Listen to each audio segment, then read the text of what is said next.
আসসালামু আলাইকুম বন্ধুরা, আশা করি আপনারা সকলেই ভালো আছেন। আজকের এই ভিডিওতে আমরা বলবো লোভ মানুষকে কিভাবে মৃত্যুর মুখে ঠেলে দেয়। এই সম্পর্কে একটি বিস্তারিত ঘটনা যা শুনে আপনার মন ছুঁয়ে যাবে ইনশাআল্লাহ। তাই চলুন ভিডিওটি শুরু করা যাক। একসময় ইরাকের মুছেলে এক সৎ ব্যক্তি বাস করতেন। তার নাম ছিল আলী ইবনু হারাব।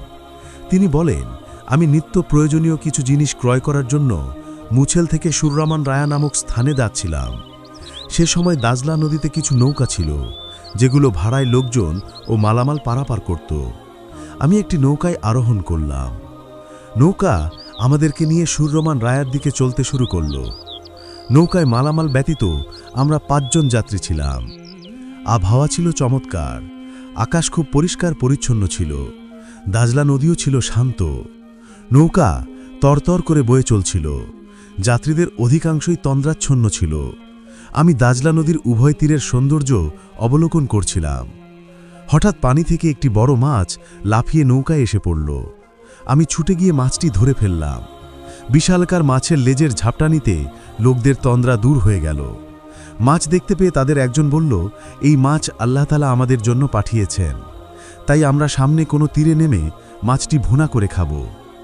সকলে একমত হওয়ায় তীরের দিকে নৌকা ঘুরিয়ে দেওয়া হলো। আমরা তীরে অবতরণ করে ঘন গাছ বিশিষ্ট এক স্থানে অবস্থান করলাম, যাতে জ্বালানি জমা করে মাছটি রান্না করা যায়। আমরা সেখানে এক আশ্চর্য দৃশ্য দেখলাম। একটি মৃতদেহ মাটিতে পড়ে আছে, পাশেই পড়ে আছে একটি ধারালো চাকু। অদূরে অন্য এক যুবক হাত পা এবং মুখে কাপড় বাঁধা। সে বাঁধন মুক্ত হওয়ার প্রাণান্ত চেষ্টা করছে। আমরা দ্রুত সামনে গিয়ে ওই ব্যক্তির সকল বাঁধন খুলে দিলাম। তার চেহারায় অত্যন্ত ভীতি ও নিরাশার ছাপ ছিল।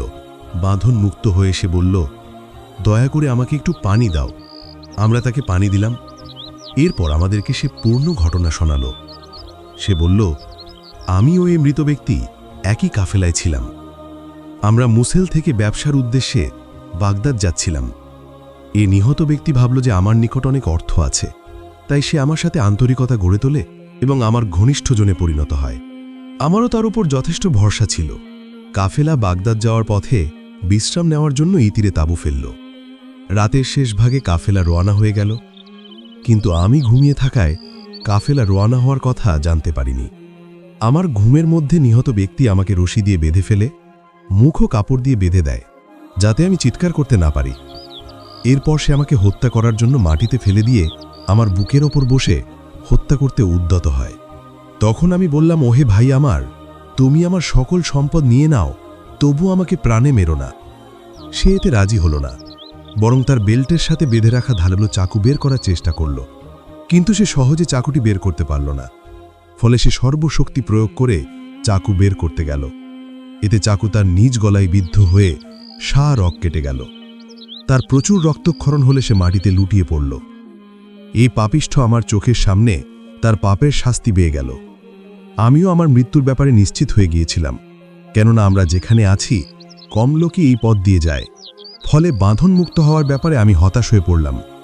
অবশেষে আমি আল্লাহর নিকট দোয়া করলাম, হে আল্লাহ, তুমি আমার নিকট কাউকে পাঠিয়ে আমাকে এই বিপদ থেকে উদ্ধার করো।